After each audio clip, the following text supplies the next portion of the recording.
हे नंदनंदन भगवान की जय। प्रिय भक्तों, आपका मंगल हो। सुदनवा के भाग 2 में जिस समय महाराज हंसध्वज ने युधिष्ठिर के अश्वमेध यज्ञ का अश्व बांध लिया, फलस्वरूप युद्ध होने लगा। और ऐसा युद्ध हुआ कि विचित्र युद्ध हुआ, किंतु युद्ध के लिए सबसे पहले सुदनवा महाराज को, जो सबसे छोटे थे हंसध्वज महाराज के बेटे, वह अत्यंत भगवत भक्त थे। और जब कड़ाई में गिरवा दिया और कड़ाई में उनका कुछ नहीं हुआ, तब राजा हंसध्वज ने अपने भगवत भक्त पुत्र का अत्यंत समादर किया और उन्हें आशीर्वाद दिया। आशीर्वाद ही नहीं दिया, पिताजी ने उन्हें सेना का नायक बना दिया। अब अर्जुन से संग्राम होने लगा। सुदनवा के शरीर के कारण पांडव दल में ऐसी खलबली मची। वृक्केतु, प्रद्युम्न, कृतवर्मा, सात्यकी सभी वीर उस समय उस तेजस्वी सुदनवा के सामने परास्त हो गए। अंत में अर्जुन सामने आए। अर्जुन को अपनी वीरता का दर्प बहुत था और भगवान सुदनवा के हाथों उस अभिमान का क्षरण भी करवाना चाहते थे। अर्जुन को अभिमान था, किंतु सुदनवा तो भगवान श्याम सुंदर की दर्शन और प्राप्ति के लिए युद्ध कर रहे थे। भरोसा ही उन्हें श्याम सुंदर का था, अपने बल का इतना भी भरोसा नहीं था। बालक सुदनवा को अपने सामने देख अर्जुन को बड़ा आश्चर्य हुआ। भगवान भी अपने भक्त का प्रभाव दिखलाना चाहते थे। जब अर्जुन को सामने देखा सुदनवा ने, तो सुदनवा ने कहा कि ओहो, बड़ा आश्चर्य है, आज आपके रथ पर आपके सारथी भगवान कृष्ण नहीं है, जो सदैव आपकी रक्षा किया करते हैं। आप उन्हीं के कारण विजय हुआ करते हैं, आज उनको कहाँ छोड़ आए। सुदनवा की बातों से अर्जुन क्रुद्ध हो गया और बाण वर्षा आरंभ कर दी, परंतु हंसते हुए सुदनवा ने उनके समस्त बाणों के टुकड़े टुकड़े कर दिए। अर्जुन के दिव्यास्त्रों का भी राजकुमार ने व्यर्थ कर दिया। अब तो पार्थ स्वयं घायल हो गए, इतने घायल हो गए कि उनका सारथी भी मर गया। अब तो सुदनवा ने हंसकर कहा, हे धनंजय, हम तो पहले ही कहते थे उन चक्र सुदर्शनधारी को कहां छोड़ दिए हो। अब तो आपका सारथी भी मारा गया है और आप भी मेरे बाणों से बुरी तरह से घायल हो गए हो। अब आपके प्राण बचने वाले नहीं। सो एक काम करो, अपने उन श्याम घन सारथी का स्मरण करो, उनके आ जाने से संभव तुम्हारी विजय हो जाए। अर्जुन ने बाएं हाथ से घोड़े की डोरी पकड़ी और एक हाथ से युद्ध करते हुए अब वो भगवान का मन ही मन स्मरण करने लगे।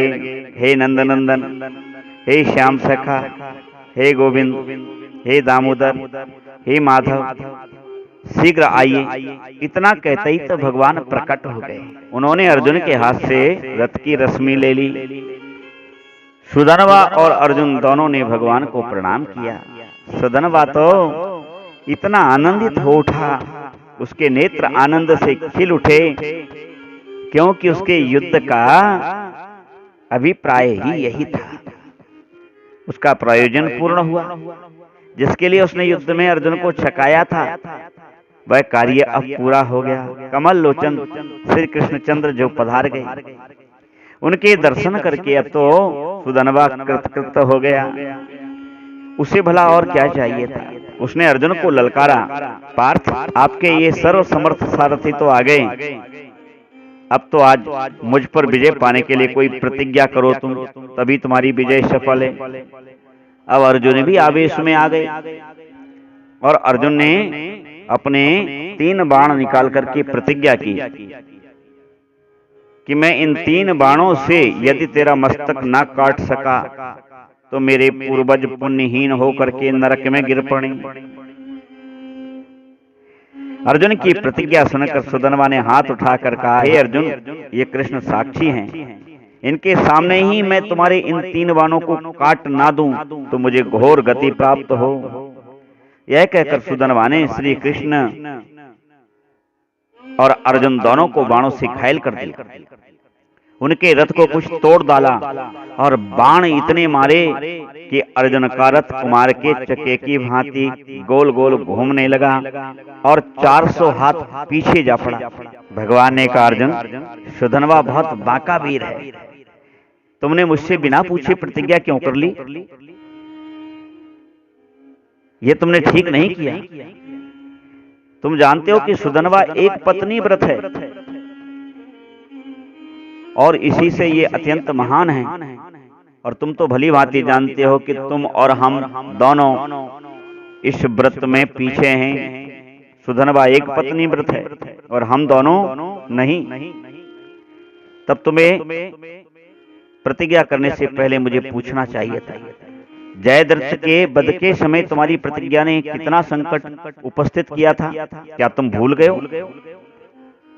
अर्जुन ने कहा, गोविंद, अब तो आप आ गए हो, मैं क्या करूं?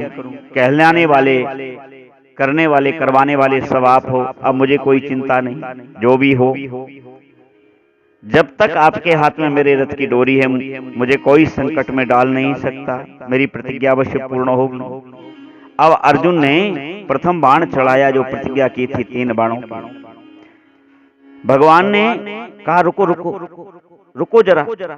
और भगवान ने अपने गोवर्धन धारण का जो पुण्य प्राप्त हुआ था, वह सब पुण्य उस बाण को अर्पित कर दिया कि ये बाण सुधनवा काट ना पाए। अब बाण छूटा।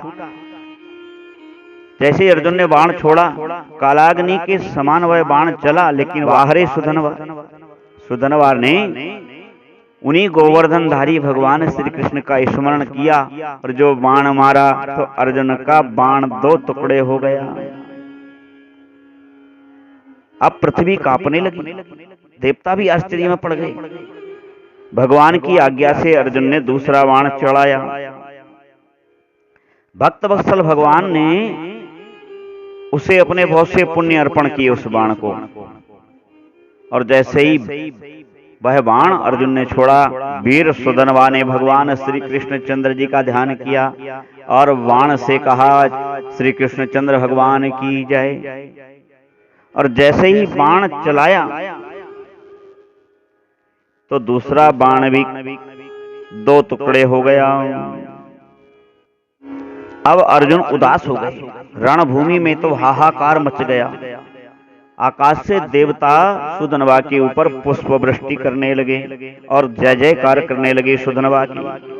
अब बारी थी तीसरा और अंतिम बाण। 3 ही बाण की प्रतिज्ञा अर्जुन ने की थी। अब भगवान ने उस बाण को अपने रामा अवतार में किए हुए समस्त पुण्य दे दिए। आनंद देखिए। बाण के पिछले भाग में ब्रह्मा जी को बिठाल दिया, मध्य भाग में काल को प्रतिष्ठित कर दिया और बाण की नोक पर स्वयं श्री भगवान चक्र सुदर्शनधारी कृष्ण बैठ गए और अर्जुन से कहा कि अब बाण संधान करो। अर्जुन ने भगवान की आज्ञा से धनुष पर बाण चढ़ाया और सुधनवान ने देखा कि वाह, जय हो। बाण छोड़ा अर्जुन ने और सुधनवा बोला, हे नाथ, आप मेरा वध करने स्वयं बाण में स्थित होकर आ रहे हैं, ये मैं जान गया हूं। मेरे स्वामी पधारो और मेरा ये मस्तिष्क रूपी पुष्प अपने चरणों में अर्पण कर लो। आओ रणभूमि में मुझे अपने श्री चरणों का आश्रय देकर के कृतार्थ करो ना।